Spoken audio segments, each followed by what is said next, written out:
Good day and welcome to the TCS earnings conference call. As a reminder, all participant lines will be in the listen-only mode, and there will be an opportunity for you to ask questions after the presentation concludes. Should you need assistance during the conference call, please signal an operator by pressing star then 0 on your touchtone phone. Please note that this conference is being recorded. I now hand the conference over to Mr. Kedar Shirali, Global Head Investor Relations at TCS. Thank you, and over to you, sir. Thank you, operator. Good evening and welcome, everyone. Thank you for joining us today to discuss TCS financial results for the second quarter of fiscal year 2023 that ended September 30th, 2022. This call is being webcast through our website, and an archive, including the transcript, will be available on the site for the duration of this quarter. The financial statements, quarterly fact sheet, and press releases are also available on our website. Our leadership team is present on this call to discuss our results. We have with us today Mr. Rajesh Gopinathan, Chief Executive Officer and Managing Director. Hello, everyone. Mr. N.G. Subramaniam, Chief Operating Officer. Good evening, everyone. Mr. Samir Seksaria, Chief Financial Officer. Hello. And Mr. Milind Lakkad, Chief HR Officer. Hi, everyone. Our management team will give a brief overview of the company's performance, followed by a Q&A session. As you're aware, we do not provide specific revenue or earnings guidance, and anything said on this call which reflects our outlook for the future or which could be construed as a forward-looking statement must be reviewed in conjunction with the risks that the company faces. We have outlined these risks in the second slide of the quarterly fact sheet available on our website and emailed out to those who have subscribed to our mailing list. With that, I would like to turn the call over to Rajesh. Thank you, Kedar. Good morning, good afternoon, and good evening to all of you. We are very pleased with our performance in Q2. Our revenues grew 18% in rupee terms and 15.4% in constant currency terms and 8.6% in dollar terms, reflecting the continued strength of demand for our services.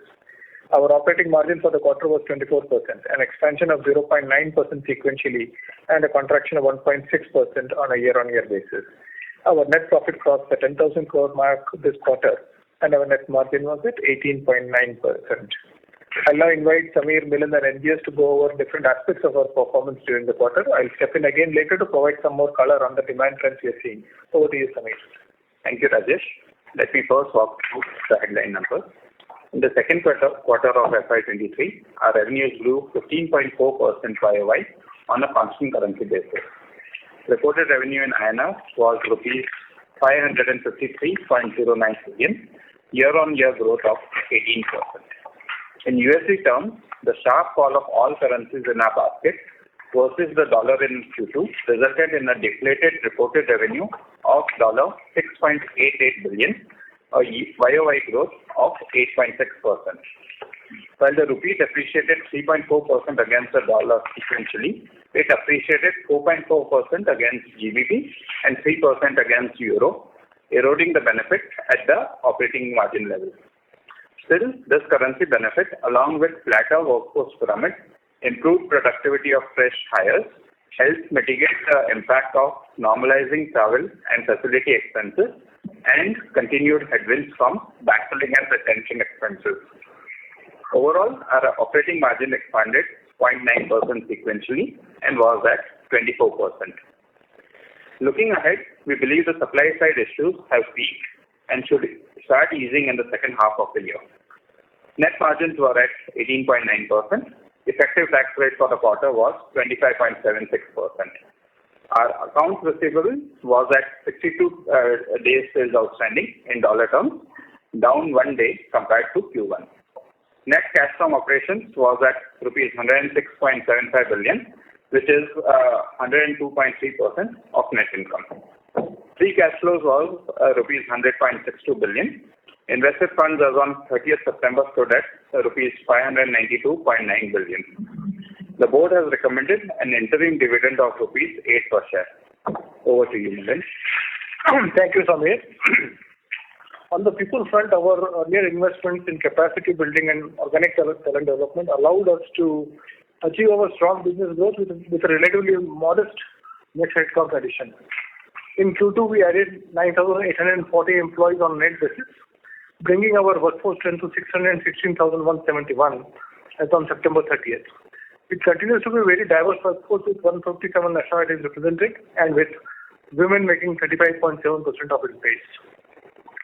On the learning front, TCS clocked 11.7 million learning hours in Q2, resulting in the acquisition of 1.5 million competencies. Our FY23 fresher onboarding is proceeding as per plan. In keeping with our culture of being committed to our employees, we have honored all offers we have made and have onboarded 35,000 freshers in H1 and with 20K brought on board in Q2 alone. The TCS employer brand continues to shine strongly, helping us attract the best talent across the world. We launched the TCS National Qualifier Test for FY24 on August 15th and received an overwhelming response with 500,000 registrants, an all-time high. Industry-wide churn continued to be high in Q2. Our LTM attrition in IT services inched up further into 21.5%. That said, the technology job market, which had overheated in the last few quarters, has begun to cool off, and compensation expectations of new hires are also becoming more realistic. With supply catching up across the industry, the pressure to poach experienced talent is easing, so we should start seeing the churn settle in the coming months. Based on the monthly trends, we believe the quarterly annualized attrition figure has peaked in Q2 and should start moderating in the second half. Lastly, we continue to be benchmarked with the best employers globally for our workplace practices and policies. In Q2, we won more than 50 awards globally across various aspects of HR value chain, including our work towards gender equity. Over to you, NGS, for some color on our segments and products and platforms. Thank you, Milind. Let me walk you through our segmental performance details for the quarter. All growth numbers are on year-on-year basis and constant currency terms. All our industry verticals grew strongly in Q2. Growth was led by retail and CPG, which grew 22.9% after a similar strong double-digit growth last quarter. Growth is being driven by ongoing spending by retailers towards making their supply chains more agile and resilient while improving the shopping experience for their customers. We've also seen an uptick in the travel, transportation and hospitality sector driven by increased investment in resilient operations. Communications and media grew 18.7%, driven by investments around 5G and delivering personalized offerings to consumers. Technology and services vertical grew 15.9%, while manufacturing as well as life sciences and healthcare both grew 14.5%. BFSI, our largest vertical, grew 13.1%, powered by strong spending on cloud, data analytics, and customer experience. By geography, growth was led by North America, which grew 19.1%. UK grew 12.6%, while continental Europe grew 12.1%. Let me now walk you through the growth figures by geography. Among major markets, North America led with 17.6% growth. UK grew 15.5%, while continental Europe grew 14.1%. It's befitting that Latin America led with 19% growth in Q2. During the quarter, we celebrated the completion of 20 years of TCS presence in the region. In these 2 decades, our business across the region has grown significantly, catering to the local market as well as serving as a nearshore center for North American clients. Moving on to our products and platforms, they did really well in Q2.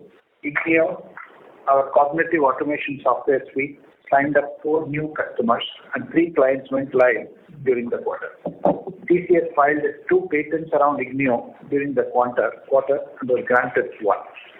The market demand for Ignio trained professionals continued to grow. The number of Ignio trained professionals now stands at 16,398. The number of Ignio certified professionals is at 6,984 to date. A large American technology company specializing in consumer electronics, software online services, and mobile phone manufacturing extended Ignio AI Ops event management capabilities to their supply chain. This eliminated duplicate alerts and processed the genuine alerts, giving SMEs more time to focus on real issues, thereby reducing overall resolution time. The tool has handled 25,000 plus alerts since implementation 33% of which are suppressed and 66% are triaged to operations as legitimate errors. TCS BaNCS, our flagship product suite in the financial services domain, had 4 new wins during the quarter. One of the world's largest investment management companies based in the US, offering a broad selection of investment, advice, retirement services, and insights to individual investors, institutions, and financial professionals, has selected TCS BaNCS Wealth Management for their retail business. One of UK's leading insurance organizations went live with TCS's insurance platform, migrating 2.3 million policies into TCS BaNCS platform this quarter. This is the largest ever policy migration in the UK life and pensions industry and a major milestone in the customer's simplification journey towards eliminating aging legacy systems. Our Quartz blockchain platform had 2 new wins and 1 go live in Q2. Quartz has been selected by a large electricity provider in North America to establish a private permission to blockchain to track and manage energy consumption and renewable energy certificates allocation among multiple smaller entities. The initial pilot will demonstrate the ability of blockchain to bring different entities together on a shared ledger and track the actual energy consumption vis-a-vis the contracted quantity, automate the issuance of renewable energy certificates using smart contracts, and enable real-time tracking of the certificates issued. In life sciences, our award-winning advanced drug development suite had 1 new win. We onboarded a top 5 pharma major on our supply management platform, part of the CCP suite, to deliver real-time insights into patient medication adherence.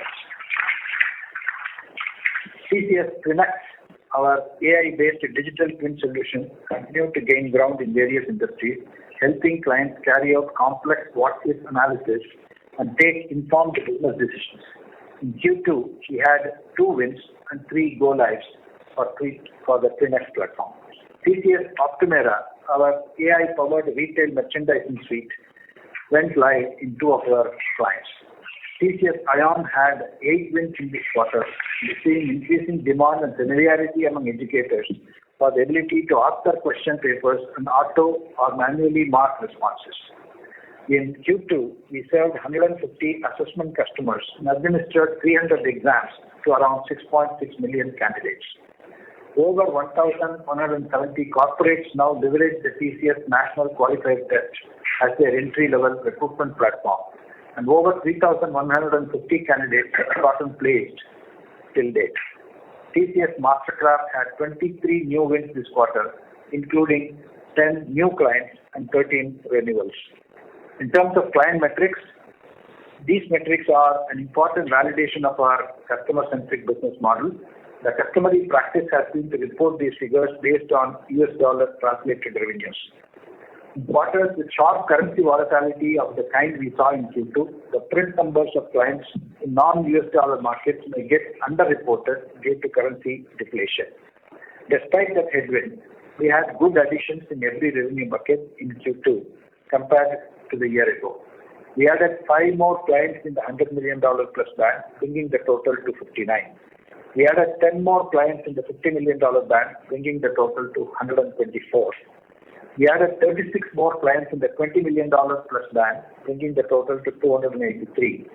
We added 38 more clients in the $10 million plus band, bringing the total to 455.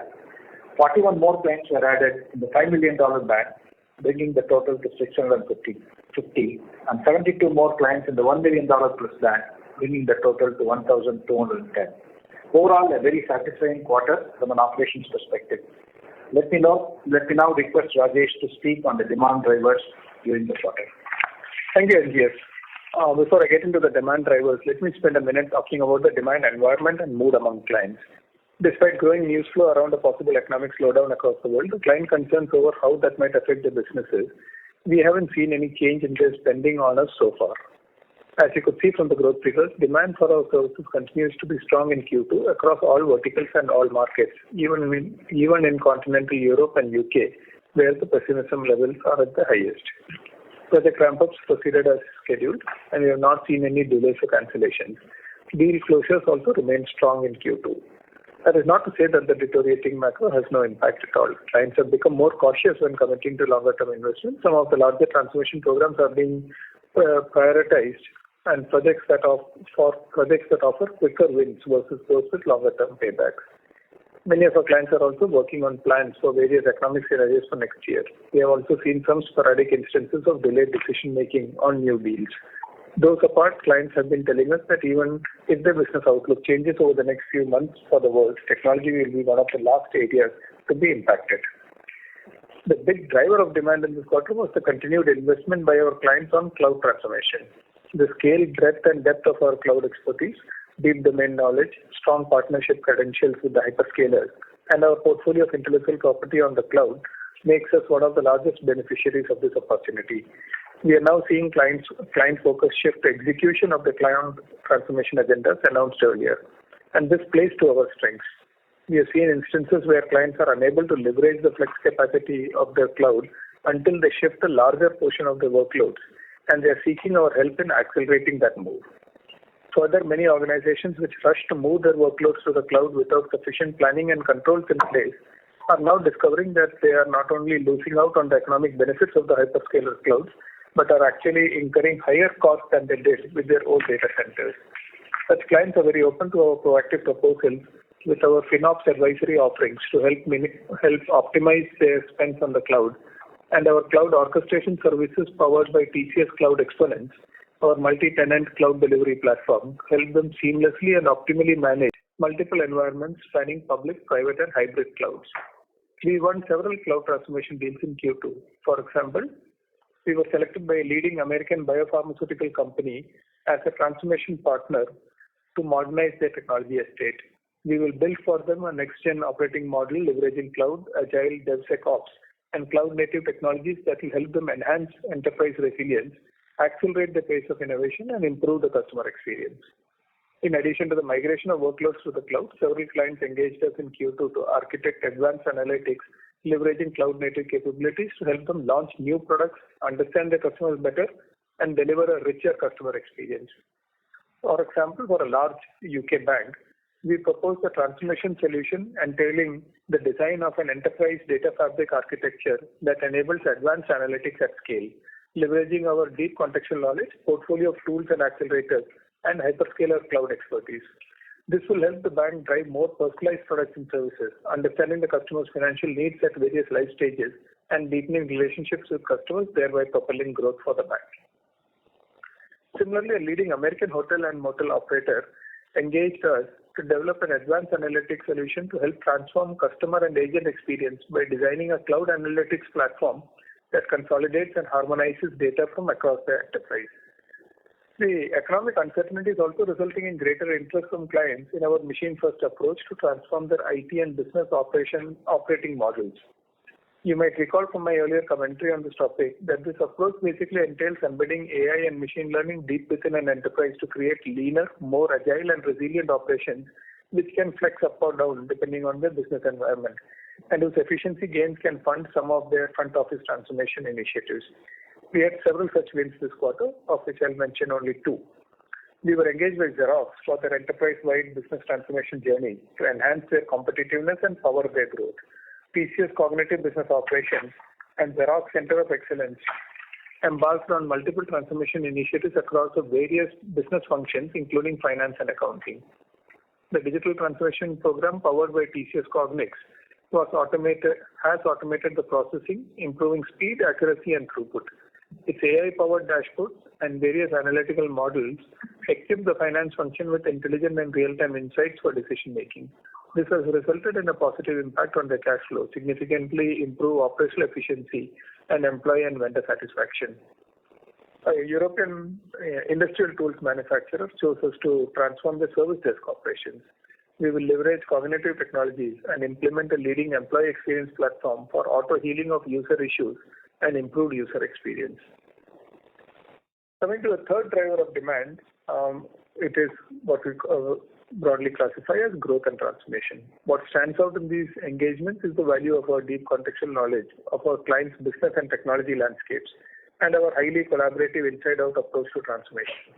This results in impactful transformation solutions that don't face traditional organizational resistance to change and gets us much appreciation from the management teams. Let me illustrate this with three examples. We have been working closely for over a decade with a leading bank in North America that services the startup and innovation industry. Our deep contextual knowledge of the business gained over these years has made TCS a trusted advisor to their growth journey towards becoming a large financial institution. To support the business expansion and to effectively prepare them for a transition from a Category 4 to a Category 2 bank, which was as required by regulators given their significantly fast growth, TCS helped them conduct a detailed risk and regulatory assessment and prepare a roadmap to meet the regulatory requirements related to liquidity, market and credit risk. This entailed reimagination of the overall business framework for the treasury and capital markets swap dealer business for the bank. TCS led the discussions with the bank to define the target state business architecture, solution architecture, and implementation roadmap. We brought in actionable points of view, best practices, recommendations, and presented a tactical as well as a strategic approach to the solution implementation. As a business outcome, the real-time liquidity monitoring and management is expected to reduce the nostro buffer for the bank by a greater than 40% and ensure compliance to enhanced regulatory requirements. The target reference architecture is expected to bring down the time to market by 10 to 15%. Similarly, we are working with a large pharma and medtech company to reimagine discovery and development of therapies by blending science, data science, and emerging technologies, and have developed an advanced AI and model-based adaptive risk monitoring solution with a predictive engine to predict risk mitigation insights for clinical risk management.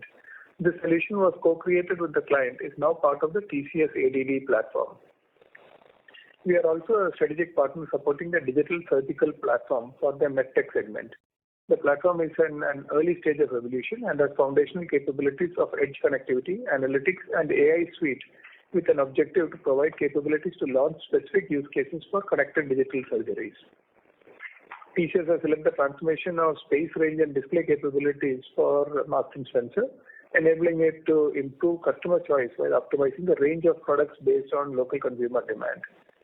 This has achieved through automated data-driven range decisions and producing over 12,000 live store-specific planograms. By enhancing the accuracy of floor plans and equipment into the planogram fixtures, our solution ensured that the optimized display plan could be faithfully implemented in the stores.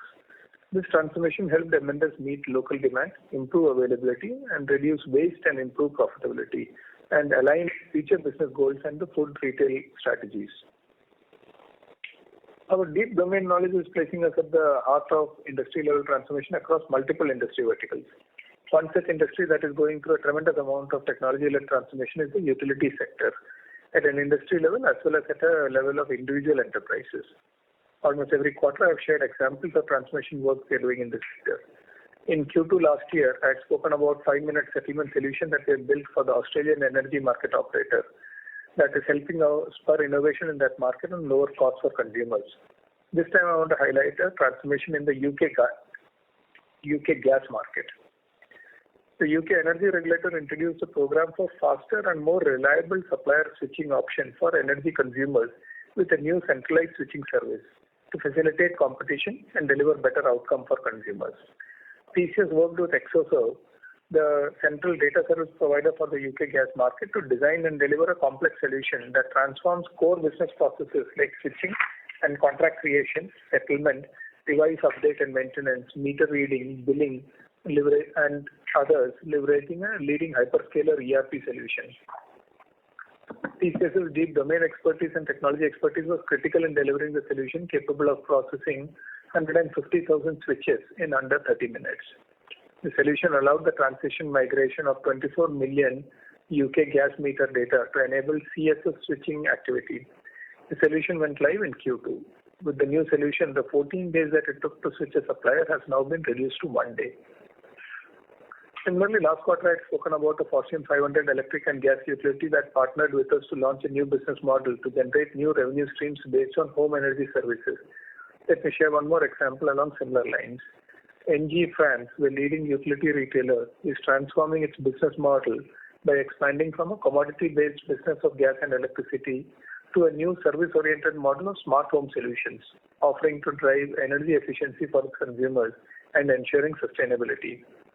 TCS partnered with NG right from the conceptualization, design, and proofs of concept. Leveraging our deep domain knowledge and expertise in core ERP, we developed a solution for subscription in CRM with incentive and proportional management and integrated billing for service and energy commodity charges in a consolidated invoice. This offering has been launched in the market and has received a very positive response, improving customer satisfaction and growing market share for NG. I had mentioned in earlier calls that many of our GNT engagements are business model innovations. Let me share 3 such examples of business transformation solutions that went live in Q2. An American multinational conglomerate engaged us to build a comprehensive asset performance management solution that they market to their industrial and warehouse customers. The cloud-based IoT platform we built for them ingests real-time data from various assets and enables a new value-added services around improved asset visibility, monitoring capabilities, and predictive insights, leading to improved asset performance, optimized operations, and increased plant availability and higher throughput for their end customers, and new revenue streams for our client. Ingram Micro, one of the largest technology distributors in the US, engaged us as their partner to power the pivot into e-commerce and achieve their vision to transform from a traditional distributor to a platform company that does distribution. We built them a new digital experience ecosystem platform connecting their customers, vendors, and associates.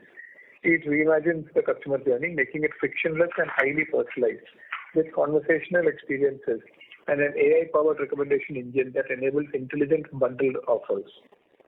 Similarly, for Tapestry Inc., a leading New York-based house of iconic accessories and lifestyle brands consisting of Coach, Kate Spade, and Stuart Weitzman, they partnered with TCS to drive their omni-channel modernization, implementing order management for its brands to help increase net incremental growth and improve customer satisfaction.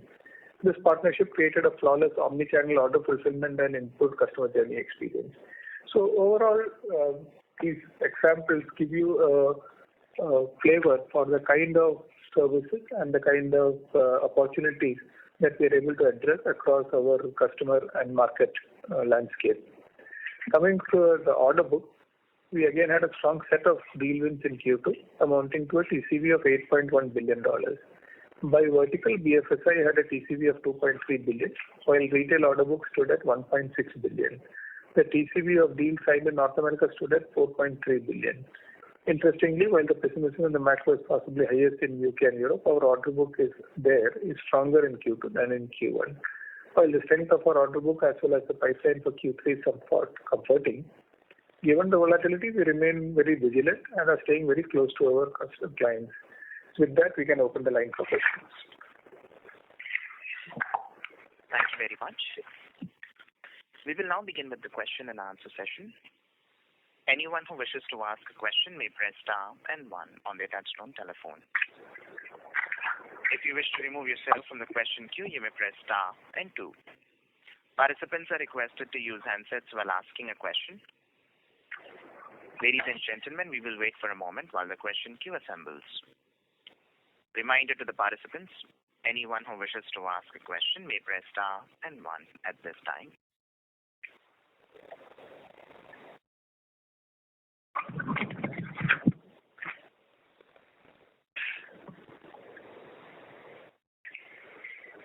The first question is from the line of Kumar Rakesh from BNP Paribas. Please go ahead. Hi, good evening team, and thank you for taking my question. My first question was specifically around European geography and UK. So in this quarter, on a CC YOY basis also, we saw a pretty robust growth of 14 to 15%, which is a higher growth compared to how we reported last quarter. One of our larger peers who recently reported also saw pretty strong growth in Europe, and they talked about double-digit growth in the November quarter as well. Given the fear around macroeconomy being pretty severe in that geography, what is driving this much stronger growth in Europe despite those fears? Is there some structural growth drivers which we are now seeing in the European geography, or the impact could potentially come with a lag? Rakesh, as you always contained, and it has been borne out through the pandemic, technology is at the core of solutions, both on the growth side as well as on the consolidation and optimization side. So technology here remains very core to business agendas for our clients across the full spectrum, across all markets also. And we are benefiting from participating in that cycle. The macro, as I also mentioned in our press event, it's very difficult for us to zoom out and comment on the macro level. We can only tell you what is going on the specificity of the clients that we have.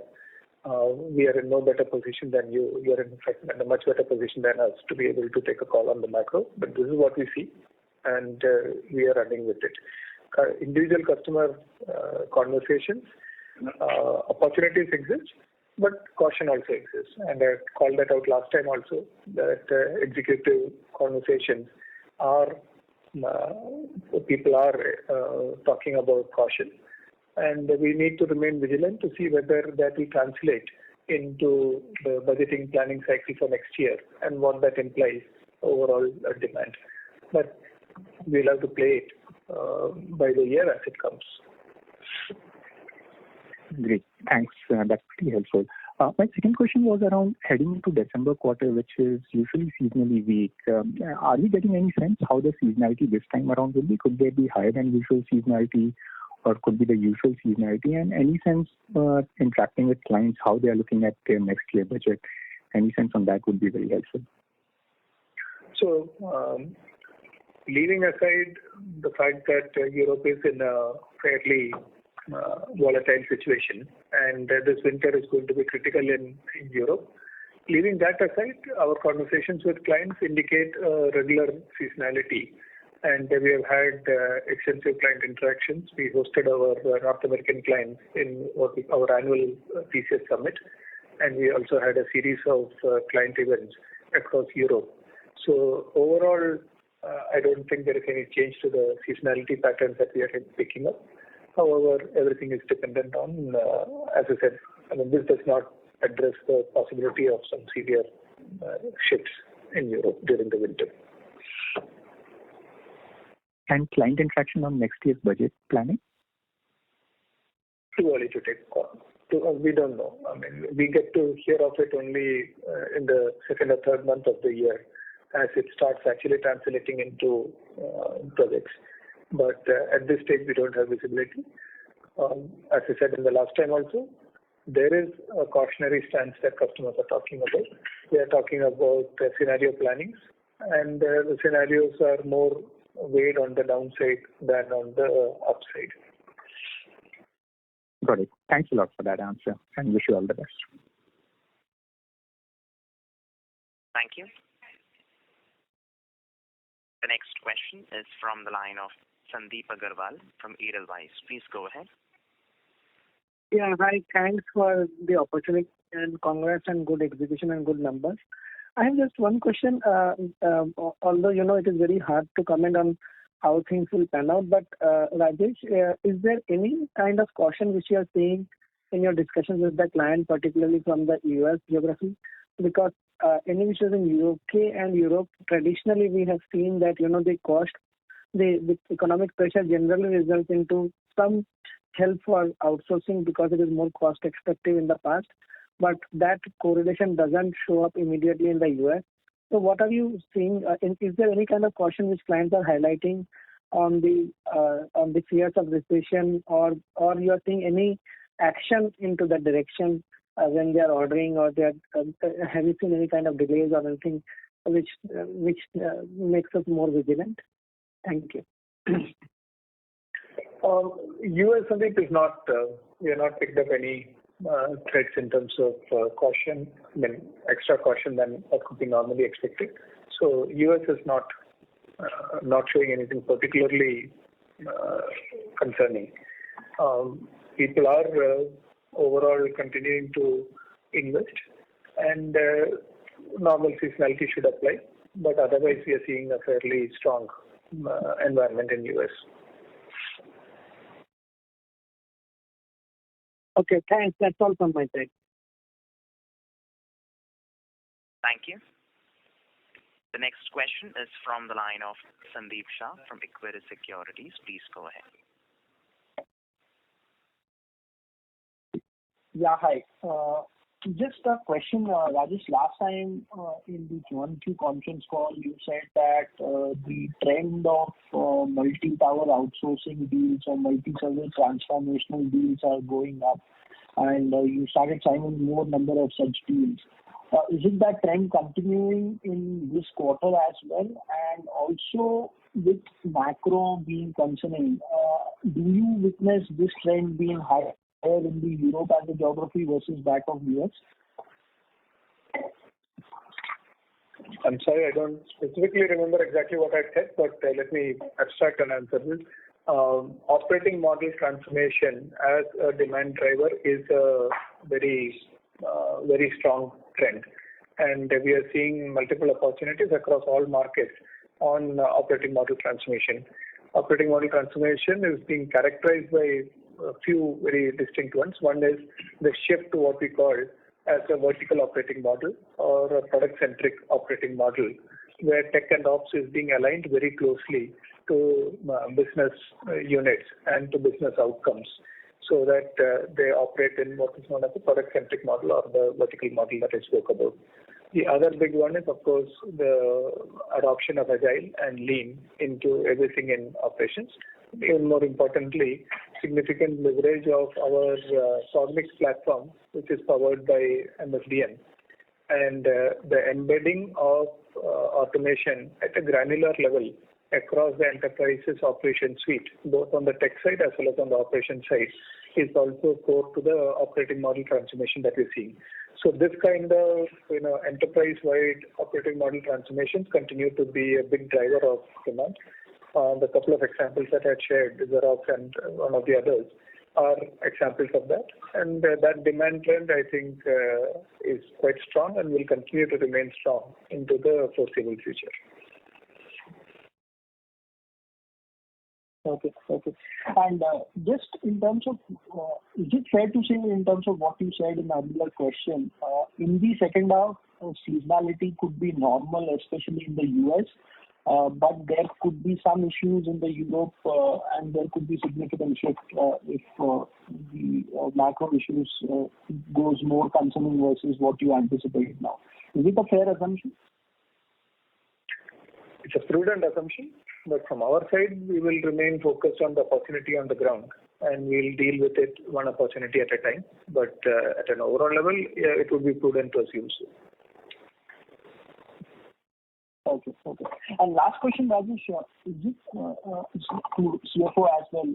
In this quarter, is there 100% variable pay being paid, or then some adjustment looking at the macro issues and could be an impending slowdown, especially in the Europe? Yeah, this is Milind. We are going to pay 100% of variable pay for 70% of our employees. The remaining 30% will get paid based on their business unit performance. Okay. So, Milind, this is for Q2 or this is for the rest of the FY23? No, this is for this quarter, Q2.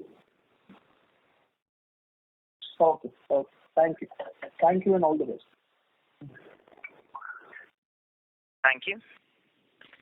Reminder to the participants, anyone who wishes to ask a question may press star and 1. The next question is from the line of Ravi Menon from Macquarie. Please go ahead. Hi, thank you. Gentlemen, congratulations on the margin improvement and the good revenue performance. I wanted to check about the strong additions in the 1 million and 5 million. I know that you did make a organization change, but I guess that is it's too soon to see the impact of that. So should we think of this as change in your go-to-market and trying to close a lot more of these smaller deals? And is there more demand for digital transformation from the smaller firms because they might be laggards in this transformation? No, Ravi, this is just a bit of the impact of the currency volatility that you're seeing. Our client metrics in non-US markets, APAC, LATAM, parts of Europe, etc., are more weighed on the smaller sized customers. And when we report those revenues in US dollar terms, they are getting significantly impacted by the strength of the US currency vis-a-vis the local currencies in these markets. So though our business with these firms is not going down, the translation of that when we report it in US dollar terms is showing up. So that at the bottom of the pyramid, the impact is a lot more because the non-US markets are more concentrated at the bottom of the pyramid. So it's a bit of a mathematics. We are also internally debating what is the best way to maybe communicate this metric.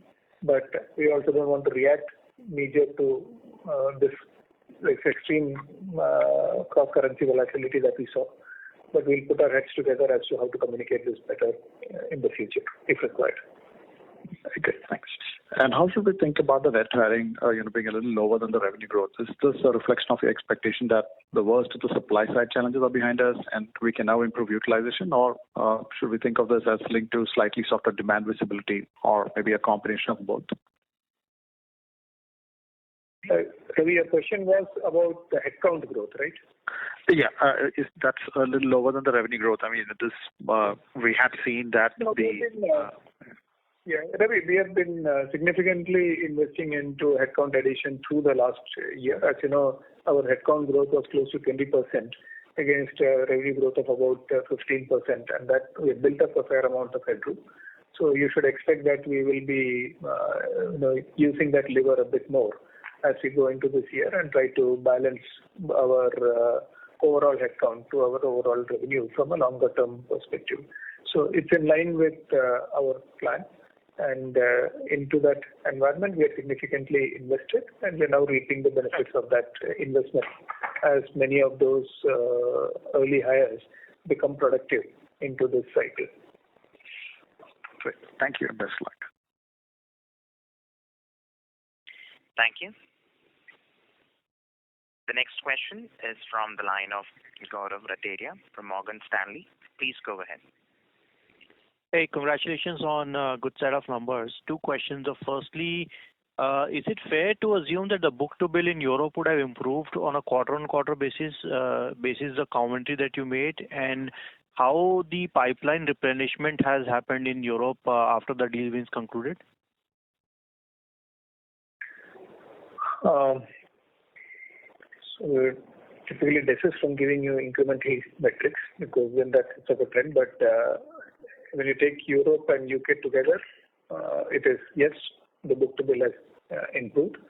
But the actual growth of the pipeline is a lot more than the growth of the qualified pipeline. So you are seeing some amount of elongation of the deal pipeline between total pipeline and the qualified pipeline. Now, these numbers are volatile because it can change depending on how the environment changes. But that's where we are. Got it. Secondly, last quarter you talked about revenue productivity getting impacted as you created capacity. So has that got sort of sorted out, and you saw some improvement in revenue productivity, which also helped margins? And should this be seen as one of the levers for second half, in terms of margin performance on revenue productivity side? Thank you. The way to think about it is not in terms of short-term margin lever, but we have strategically taken a call to significantly expand our employee onboarding, especially on the entry-level employees. We had hired close to 120,000 freshers last year and invested into that pool given the longer-term visibility that we see on the demand. We will tweak our employee model on an ongoing basis looking at the demand.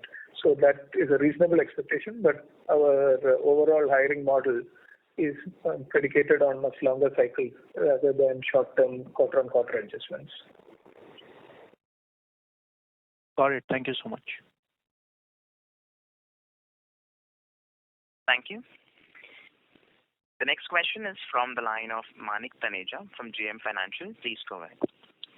Hi, thank you for the opportunity. Just wanted to pick your brains about the aspect that historically what we've seen is that we've improved our margins through periods of slow growth. Do you envisage something similar playing out going forward as well? And if you could also help us with the margin levers that you think will play out in the near term, given the fact that you've suggested that that price increases is not a uniform phenomena, it is still happening only in certain parts of the portfolio? Thank you.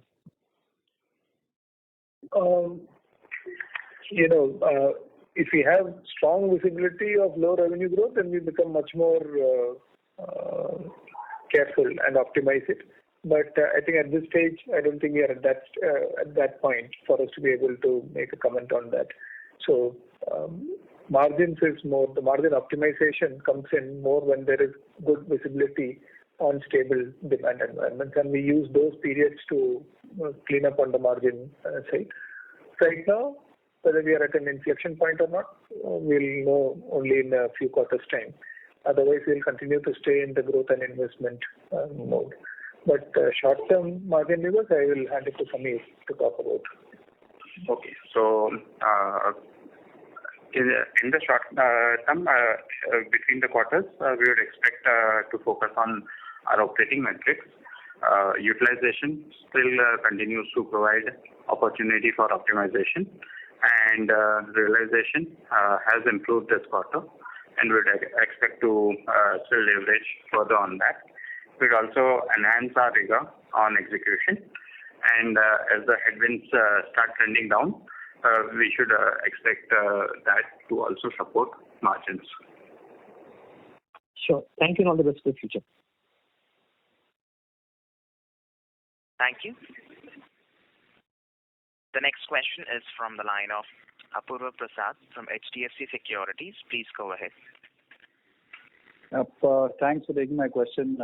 Rajesh, while H1 bookings is held up above the 7 to 9 billion midpoint, how should we be thinking of the bookings trajectory for H2? More around the replenishment of the funnel of the qualified deal pipeline, any progression around that? It was difficult to say. We are running at 1.2 times book to bill, which is a fairly healthy rate to run at. And we can take a bit of volatility on that on a quarter-on-quarter basis. So to take a near-term call on what will happen next quarter or the quarter after that, difficult for us to do. And more importantly, it does not have a significant impact on our business model.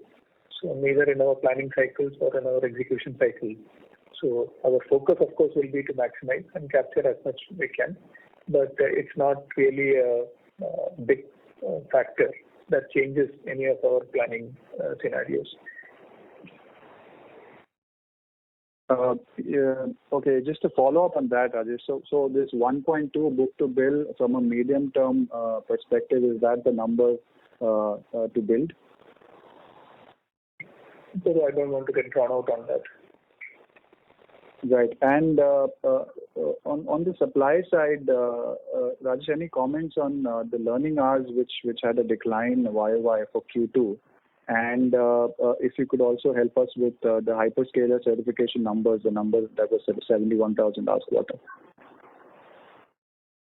Learning hours are to some extent impacted by the volume of freshers coming in.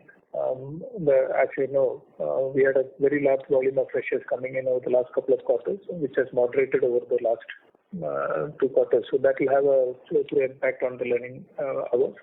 There's some amount of other impact also as we went into the reorganization. That also had some impact.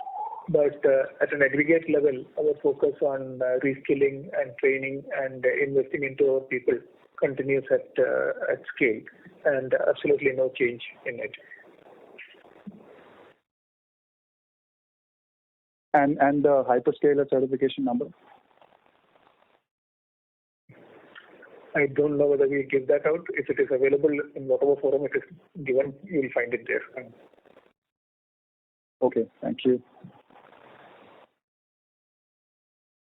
Thank you. The next question is from the line of Bharat Sheth from Quest Investment Advisors. Please go ahead. Hi, thanks for the opportunity. Can you give a little bit more color on product and platform, which I understand is contributing around mid-teen kind of total revenue, and since we are moving towards more on SaaS, migrating to SaaS business model, so has it got, despite good win, revenue recognition is a bit slow, and when do we expect that to catch up, and what could be the margin lever in this business?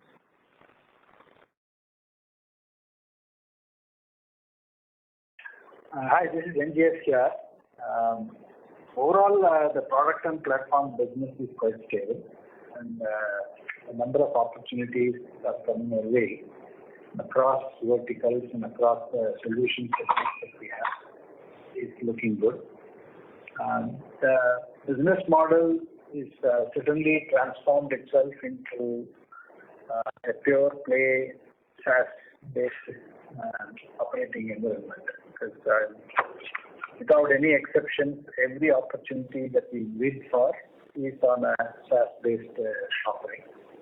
So if you really look at it, we are also transitioned, I should say beautifully, from a license on-prem AMC kind of a model to a pay-per-use SaaS model for the last 2 years. Right? And all our products and platforms are now available on a cloud platform. And mostly, it's either installed in our own cloud environment or in some of the platforms that we've also chosen to operate in a hyperscaler cloud. In either of these cases, I think the key thing to note is that the SaaS model is prevailing, and the way that we monitor now is one of the ARR, essentially the recurring revenue that is contracted. That is the metric that we are monitoring, and we are measuring our own performance, as opposed to the earlier, what is the license fee, what is the AMC, and what is the services element to it, and so on, right? So it is maturing, and the products and platform itself is mature, but the whole environment of onboarding the clients on a single instance SaaS, and some of the things that we are seeing that look, the data privacy element, data localization element means that look, we have to operate, for example, in Europe, the data residency increasingly is becoming necessity to be located in Europe. These are things that are getting sharpened as I speak. But overall, it's a good growing business, and the ARR metric is going to become increasingly relevant. At some stage, we hope that we'll be able to start to report it separately on an ARR basis as we mature our model. And what are the margin levers on this business? Margin levers are, essentially, it depends on the volume of business, volume of transactions that they are going to put in. It varies, and I think that the efficiency is going to come from the fact that we are not going to be doing too much customization. People are going to be using the products and platform more as a cost model. So you don't have to maintain too many customer-specific customizations at any point in time. That is going to be one level of efficiency that's going to come in. And consequently, our own support model, etc., is going to be heavily optimized, and it's going to be a lot more standardized. Thirdly, the product release cycles are going to be a lot more standard, and we'll be able to define it rather than defined by customers at every instance. These are things that, at an operating level, I think. And more and more is that as we add more optionality to the offerings, in the sense that, look, I can give you the standard platform, but there are certain services that I can bring in. For example, client reporting. Either customer can take data and then do it themselves, or, for example, as a value-added service, we can provide client reporting separately, or reporting separately, or a certain amount of analytics. They can do it themselves, or they can come and leverage our value-added services. So it's a standard service, value-added service, efficiencies that come in lieu of a standard way of product management, product releases, and upgrades. All this will contribute to the margins. Thank you, and all the best. Thank you. The next question is from the line of Rahul Jain from Dolat Capital. Please go ahead. Yeah, hi. For the opportunity. Just on the subcon side and on the global hiring side, if you could give us color. Subcon cost has been going up, of course, for the supply side factor. But given the expectation of relatively better supply environment, at least in the global market, is that going to change the subcon cost as well as direct hiring outside India for us? Question on global hiring again? Subcon. Oh, global. Can you repeat your question, Rahul? The global supply side? So both factors. One, in general view on the subcon cost, how it should trend if the supply side eases out eventually, and is there any result on the, at least on the global front from your supply side challenge? I'll answer first on the subcontractor cost. So as you would have seen, subcontractor cost has started trending downwards, and that is most of it, the subcontractor cost increase was on account of two factors. The borders closed, and with borders opening up and visa availability in most countries being more and more available, we would expect subcontractor costs to start trending down. Also, as the headwinds like attrition and probably the elevated backfilling cost eases down, we would expect the use of subcontractors also to trend downwards. Right. And will we be incrementally using it as a metric given the macro remains uncertain? Mr. Jain, please use the handset mode. The audio is not coming clear from your line. Is it any better? Yeah, much better. Yes, sir. Yeah, sorry for that. So, is it safe to assume that this may not go down substantially in near future, even if supply side eases out, because it may be a good lever to in case of the macro weakens, this could be a good alternative to manage the demand and supply situation better, or it should ease out irrespective of it? We try to balance it, and it would be a dynamic thing. If demand, as it continues to be strong, we'll try to optimize and capture the demand first rather than optimizing the subcontractor cost. That's the lever which we know how to use and optimize as and when needs arises.